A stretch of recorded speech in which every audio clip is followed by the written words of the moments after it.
أعوذ بالله من الشيطان الرجيم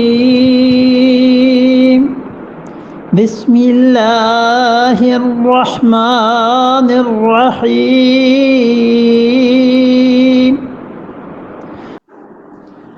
فبما نقضهم ميثاقهم لعناهم وجعلنا قلوبهم قاسية يحرفون الكلم عن مواضعه ونسوا حظا مما ذكروا به ولا تزال تطلع على خائنة منهم إلا قليلا منهم واعف عنهم واصفح إن الله يحب المحسنين.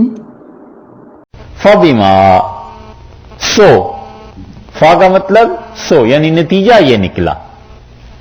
اس کے بعد لفظ آیا با. با کا مطلب اس سبب سے. سو اس وجہ سے ما تاکید کے لیے آ گیا. سو یہی وجہ تھی. کس چیز کے لیے؟ سو یہی وجہ تھی کہ نقضہم ان کا توڑنا میثاقہم اپنے وعدے کو. وہ جو عہد انہوں نے توڑ دیا نا یہی وجہ بنی. فبما نقضہم میثاقہم سو انہوں نے جو عہد کا نقض کیا توڑا اس کی وجہ سے لعناہم ہم نے ان پہ لعنت کی.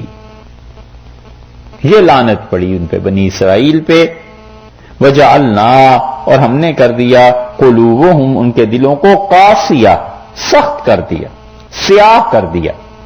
اور دل جب سیاہ ہو جاتا ہے تو سارے اعمال میں اس سیاہی کا اثر آتا ہے. اور دل پاک ہوتا ہے سارے اعمال پاک ہوتے ہیں. اللہ نے فرمایا اس سبب سے کہ انہوں نے اس عہد کو توڑا اللہ کی راہ میں خرچ نہیں کیا یا پھر انبیاء علیہ الصلوۃ والسلام پر ایمان نہیں لائے یا زکوٰۃ نہیں دی یا نماز قائم نہیں کی یا پھر انبیاء علیہ الصلوۃ والسلام کی مدد نہیں کی. کچھ بھی کیا ہو انہوں نے اس عہد کو توڑا تھا اور عہد کو توڑنے والے کے لیے لعنت پڑی ہے. پیچھے سے آپ دیکھیں وعدے کا ذکر چل رہا ہے نا کہ وعدے کو پورا کرنا عدل کو قائم کرنا انصاف کو قائم رکھنا یہ اس کا پہلا بتا دیا ہے کہ وجعلنا قلوبہم قاسیہ اور ان کے دل سخت ہو گئے سیاہ ہو گئے ان کے دل. اور افسوس سے کہنا پڑتا ہے کہ ہمارے زمانے میں کتنے ہی گمراہ فرقے اور ان کے رہبر اور ان کے علماء اور ان کے لوگ وہ اسی مصیبت کا شکار ہو گئے کہ ان کے انبیاء علیہ الصلوۃ والسلام کی راہ نہیں رہی. یہ ساری برائیاں آ گئیں اور انہوں نے اللہ سے جو وعدہ کیا تھا کہ علم ہم اپنا صحیح رکھیں گے بات صحیح کریں گے مسئلہ صحیح بتائیں گے پیسہ شخصیت اس کی وجہ سے دین میں گڑبڑ نہیں کریں گے یہ چیزیں ان میں نہیں رہیں تو نتیجہ یہ کہ ان کے دل سے آؤ گے. یحرفون الکلم اللہ تعالیٰ نے یہ وہی چیز ارشاد فرمائی ہے جو کئی مرتبہ پہلے بھی گزر چکی. بدلتے ہیں کلام کو اللہ کے عن مواضعہ اپنے ٹھکانے سے.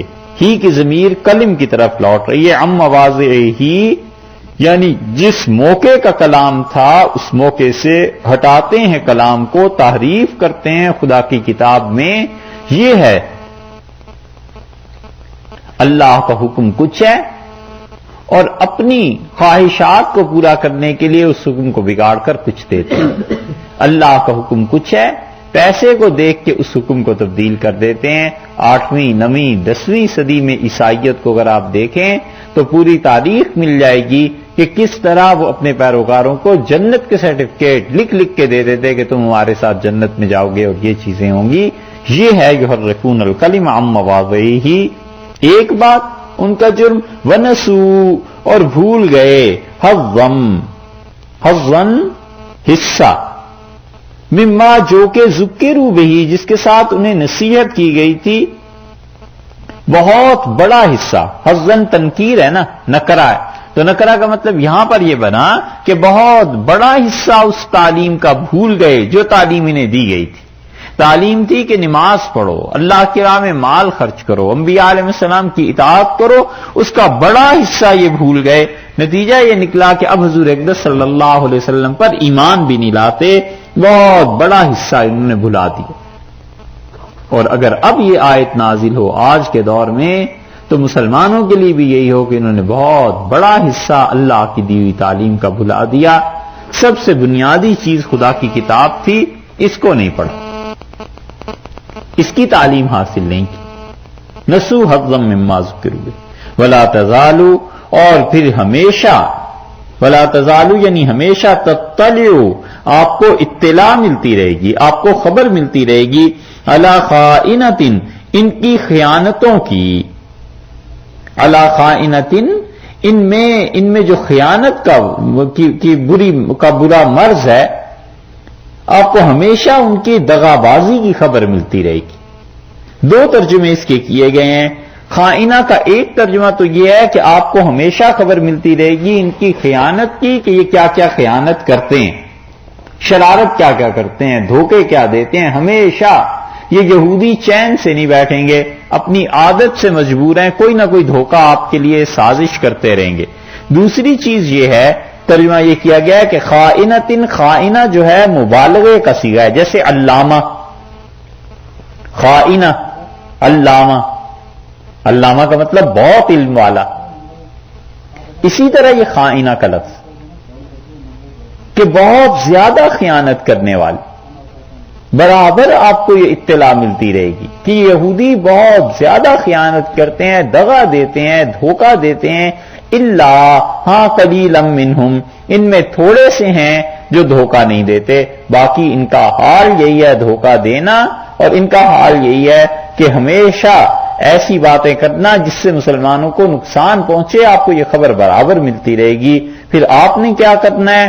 فاعف عنہم، آپ ان کو چھوڑ دیجئے، معاف کر دیجئے. وصفح، اور اس کے ساتھ ساتھ درگزر کیجئے ان سے.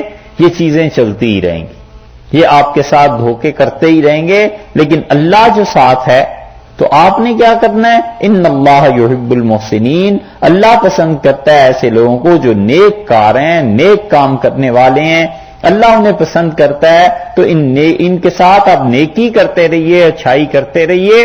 اور ان کی جو بھی سازشیں ہیں آپ کو اطلاع ملتی ہے تو عملاً ان کے خلاف جہاد یا ایسی چیز نہیں، بس ان سے ابھی تو فی الحال تو یہی ہے کہ درگزر کرتے رہیں اور معاف کرتے رہیں. اور رسول اللہ صلی اللہ علیہ وسلم کا رویہ ایسا رہا ہی ہے، ہمیشہ حیات طیبہ میں درگزر فرماتے رہے، معاف کرتے رہے، سوائے اس کے کہ کبھی پوری مسلمان معاشرے کو ہی نقصان ہونے کا خطرہ ہوا تو وہ تو ہوئی بات، وگرنہ معافی ہوتی رہی ہے. یہ پہلا اللہ نے فرمایا ہے کہ ان کا نمونہ ہے جنہوں نے اللہ کی راہ میں خیانت کی اور جن لوگوں نے خدا کی راہ کو بھلا دیا. نقض عہد ہے، وعدے کا توڑنا ہے.